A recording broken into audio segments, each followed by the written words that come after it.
굉장히 중요한데요. 일단 조은석 특검은 오늘부터 수사 개시한다는 언론 보도는 있습니다. 서울고검에 사무실을 차리고 특검보들도 지금 8명 추천을 받아서 파견 감사들 보니까 일단 박세현 특수본 네, 팀 전원이 결합을 하게 되는 것 같고요. 네. 그래서 이제 수사를 개시를 한다는 건데 어떻게 보십니까? 지금 전반적으로 내란 특검, 김건희 특검, 최혜병 특검 이렇게 3개가 있는데 관련된 자료는 지금 또 언론을 통해서 계속 나오고 있어요. 네. 그러니까 오늘 가장 뜨거운 뉴스는 김건희 씨의 도이치모터스 주가 조작에 직접 관여된 것으로 보이는 녹음 파일 수백 개가 갑자기 나왔다는 거예요. 예. 그런 그렇죠. 경우도 있습니까? 갑자기 수백 개의 녹음 파일이 어떻게 이렇게 쏟아집니까? 그러니까 지금까지는 뭐 하고 예. 그 실제로 증권사에 압수수색을 했더니 그 통화 내용이 나왔다. 나왔다는 거잖아요. 예. 그런데 수사에 ABC가 당연히 증권사에 전화 그렇습니다. 통화한 거 예. 남아 있으니까 압수수색을 했어야 되는데 그동안 원래 갖고 있던 거 아닐까요? 안 했다는 것인지 갖고 있는 것을 오픈 안 한 것인지 그건 예. 지금 확인이 안 되고 있죠. 예.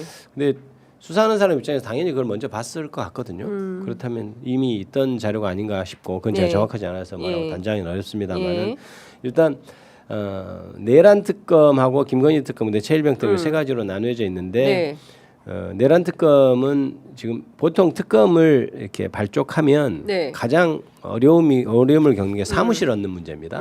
사무실을 이렇게 많은 사람들이 들어가 있는 네네. 공간을 찾기가 쉽지는 않은데 저는 조은석 특검이 서울고검청사로 한 것에 대해서는 저는 굉장히 긍정적으로 봅니다. 오히려 어떤 혹자는 왜 검찰청에 가서 하느냐 이렇게 비판하는 분도 있는 것 같아요. 네. 그런데 저는 그것보다는 네. 오히려 수사하기 좋게 만들어진 게 검찰청이고 네. 그것을 특검이 어떤 관할하에 한다면 네. 다른 우려들은 없이 오히려 수사하기는 더 편할 것이다. 그리고 사무실 얻는데도 네. 장시간이 소요되지 않고 빨리 얻을 수 있는 장점이 있다. 이렇게 말씀드릴 수 있겠습니다.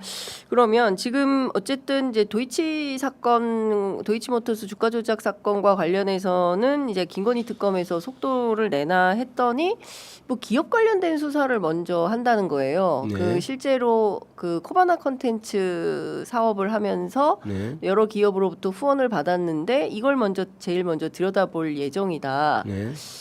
라고 해서 그게 아니라 지금 이제 주가 조작 사건, 선거법 위반 사건, 그러니까 공천 개입이죠. 뭐 네. 이런 것들을 또 먼저 해야 되는 거 아닌가라는 세간의 생각이 있는데 또 특검은 또 수사 방향이 조금 다른 것 같아서 이건 어떻게 봐야 됩니까? 그 기사는 제가 못 봤습니다만 예. 저는 이제 특검은 이렇게 될 거라고 봅니다. 네. 이제 김건희 특검 같은 경우에 특검보가 넷이 이제 네. 선임되고 그 밑에 파견 검사들 수사관들이 있는데 특검이 그런 방향으로 얘기한다 하더라도 각 분야에서 전담을 둘 겁니다. 네. 그러니까 내 특검보 그 밑에 휘하에 특검 조직이 다 한 사건으로 움직이지는 않을 거고 제일 먼저 하는 것이 구획을 하겠죠. 네. 어떤 사건 누구 몇 팀 네. 이렇게 해서 할 것이기 때문에 특검이 그렇게 얘기한다 하더라도 같이 수사가 진행될 건 맞고 그다음에 만약에 그 특검의 의도가 사실이라 한다면 도이치모터스 사건 같은 경우에는 이미 고검에서 충분한 그런 증거가 확보됐다면 네. 거기서 기소를 먼저 해버릴 수도 있는 그런 거기 때문에 그거는 이제 상황을 봐야 될 것 같고요. 예. 그다음에 지금 여러 가지 뭐 명태균 게이트나 이런 것도 네. 그래서 특검에서 동시에 수사가 이루어질 거고 아마도 내란 특검도 특검이지만 김건희 특검에서 더 뉴스거리가 더 나올 수도 있다 이런 생각도 많이 하고 있습니다. 네. 네. 지금 입원했어요 병원에. 네. 어제 갑자기 13일 날 외래 보고 어제 갑자기 근데 그렇게 심각한 것은 아니다. 심각한 게 아니길 바랍니다. 네. 근데 이런 분 같은 경우에는 네. 어떻게 해야 됩니까? 병원으로 출장 조사를 해야 됩니까? 아니면 소환 조사를 해야 됩니까? 예, 이제 아프다고 하는 분에 대해서 제가 이제 아픈 것에 대해서 어떻다 저떻다 말하기는 어려울 것 같고요. 네. 이제 그런데 일반적으로 수사의 대상이 되면 소환을 하고 소환이 안 되면 이제 체포영장도 받고 하지 않습니까? 네. 그럼 그동안 역사적으로 실제로 병원에 입원해 있는데도 수사받으러 뭐 휠체어 타고 나오신 분도 있고 옛날 뭐 재벌들 네네, 그랬지 않습니까? 그러기도 다 뭐 하고. 가리고 모자 쓰고 마스크 쓰고. 그다음에 예. 이제 뭐 법정에도 그렇게 나오고 했는데 네. 그 자체로 수사받기 불가능한 그러니까 상황이 아니면 당연히 병원 출장 이런 거보다는 네. 검찰청이나 이런데 특검 사무실에 와서 예. 수사를 받는 게 맞고요. 그것이 형평에 맞고 그다음에 그래서 이제 병색을 정확히 봐야 되겠지만 제가 보기에는 병원에서 꼭 출장 조사 받아야 할 정도의 병은 아닐 것이라고 봅니다. 그리고 그때까지는 완쾌될 것이라고 믿고 있습니다.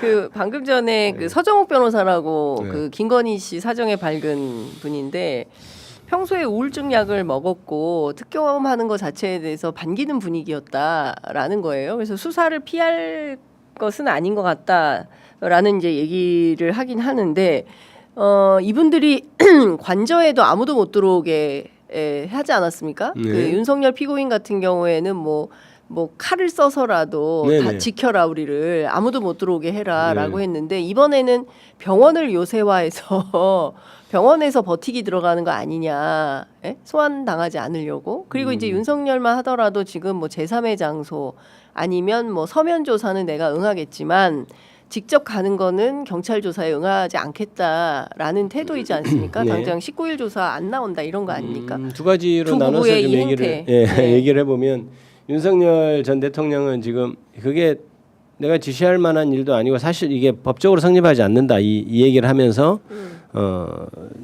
다만 제3의 장소나 이런 데서 받겠다고 하는 건 두 가지 측면을 얘기하고 있는 겁니다. 네. 법적으로 뭐냐면 지금 이렇게 그냥 안 나가겠다든지 하면 바로 체포영장이 발부될 것이 뻔한 노릇이잖아요. 네. 그러니까 체포영장의 발부 요건이 두 가지죠. 범죄를 저질렀다고 의심할 만한 상당한 사유, 그다음에 정당한 이유 없이 출석하지 않을 거 이 두 가지거든요. 네. 그런데 첫 번째 내가 그럴 일은 할 리가 없다 하는 건 내가 범죄를 저질렀을 리가 없다. 네. 그러니까 조금이라도 가능성이 없으니 체포영장 사유가 안 된다. 네. 그다음에 두 번째는 내가 안 나가겠다는 게 아니고 제3의 장소 오면 내가 수사 받겠다는 거야. 네. 이런 주장을 하는 것은 그러니까 출석에 불응하고 있지 않다 나는 이 메시지를 주는 겁니다. 그래서 체포영장 발부를 방해하려는 의도예요. 예. 그러니까 아까도 그냥 안 나가면 예. 법원에 그대로 영장 올리면 법원 무조건 영장 발부하거든요. 예. 그런데 지금 윤석열은 그렇게 주장하는 거잖아요. 난 나갈 생각이 있는데 예. 다만 장소를 좀 바꿔달라는 것뿐이거든. 이런 말이어서 사실 체포영장 저지를 위한 어떤 네. 멘트예요. 법 그래서 의견서 기술이네요, 그렇죠. 이것도. 의견서도 그렇게 냈을 겁니다. 그러니까 그러면 이제 판사 입장에서는 약간 애매하죠. 이거 출석에 불응하는 거 맞나? 이제 이렇게 할 텐데 뭐 제3의 장소에서 검찰이 할 수도 있는 거 아니에요. 만약 이렇게 생각한다면 네. 체포영장 발부하는데 혹시 예. 걸림돌이 될 수도 있기 예. 때문에 그런 일을 하는 거고 다만 그런데 이제 현직 대통령이든 전직 대통령이든 간에 예. 조사를 하면 수사기관에 와서 조사하는 게 원칙 아닙니까? 네. 그리고 게다가 또 전직 대통령이고 실제로 지금 국사를 보는 것도 아니잖아요. 네네. 그러면 당연히 제3의 장소라든지 그런 것은 편의를 봐줄 것이 아니고 일반 국민과 같이 수사기관에서 네. 조사 받는 게 맞다.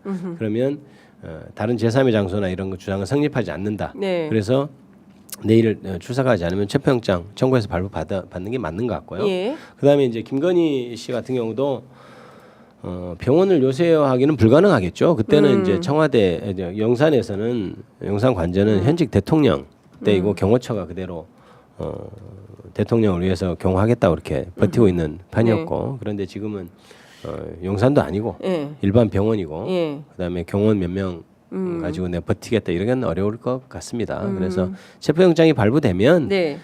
그 전에 우리가 봤던 그렇게 되지는 않을 거고 아마 자진해서 출석하지 않을까 싶습니다. 체포영장이 발부되면. 체포영장 발부되면 네. 자진 출석할 네, 거다. 저는 그렇게 보고 있습니다. 민중기 특검은 대면 조사 할 수밖에 없다 해야 된다. 이제 네. 이런 입장이기 때문에 근데 언제 소환을 할 거냐 김건희 씨를 네.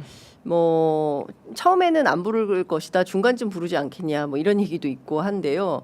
김건희 씨를 소환 조사해야 되는 시점이 특정될 수 있습니까? 아니면 수시로 불러서 조사할 수도 있는 겁니까? 그렇게 수시로는 하기는 어려울 겁니다. 왜냐하면 네. 일반적으로 특수수사하는 검사나 예. 특검도 이제 같은 사안이라고 봐야 되겠죠. 윤석열 전 대통령이나 김건희 씨 같이 이제 워낙 소환하는데 복잡하고 네. 이목이 집중되고 하는 사람의 경우는 통상은 마지막에 한 번 부릅니다. 마지막에 네, 한번. 그러니까 다 조사를 각 파트별로 예. 뭐 명태균 게이트든 쭉 조사를 한 다음에 네. 각 김건희 씨한테 물을 것을 예. 정리해서 예. 하루 정도에 다 끝낼 생각을 하고 모아서 조사를 합니다. 네. 근데 도저히 시간상 어렵다 이게 예. 그러면 하루 정도 더해서 이틀 정도 조사를 한다든지 예. 이렇게 하는데 그것이 사실 수사의 마지막이라고 보면 됩니다. 이게 다 증거 같은 거 확보하고 예. 그 증거를 토대로 예. 추궁하고 예. 그러면 당신의 변소 내용, 변명 내용은 무엇이냐 예. 이거 예. 확인하는 과정이 예. 피의자 신문 과정이기 때문에 네. 그렇게 되면 통상 이게 특검에서 김건희 씨라면 구속해야 되겠다고 마음을 먹는다면 예. 그렇게 조사를 하고 바로 다음 날이나 다다음 날 예. 영장을 청구하는 수순으로 갈 가능성이 높습니다. 그래서 조사는 한 번 정도 할 거다. 예. 근데 하루 할지 이틀 할지는 그 조사 양에 따라 다를 건데 하루 가지고는 좀 어렵지 않을까요? 양이 예. 너무 많아서. 네. 근데 그 어쨌든 뭐 구속 수사가 불가피한 거 아니냐 증거인멸 도주 우려가 있기 때문에 네, 저는 그렇게 보고 있습니다. 네. 사안 자체도 예. 중한데다가 예. 이게 다 증거가 확보되면 예. 그다음에 지금 이미 도주 증거인멸 우려가 너무 크잖아요. 그렇죠. 예. 그리고 도주도 예. 장담할 수 없는 거기 때문에 네. 우려가 없다고 장담할 수 없는 거기 때문에 예.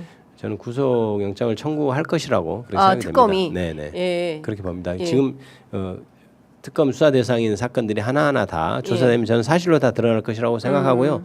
만약에 사실로 드러나고 증거가 확보되면 네. 그건 뭐 구속을 피할 수 없는 사건이라고 생각하고 있습니다. 그러니까 지금 윤석열도 사실은 재구속을 해야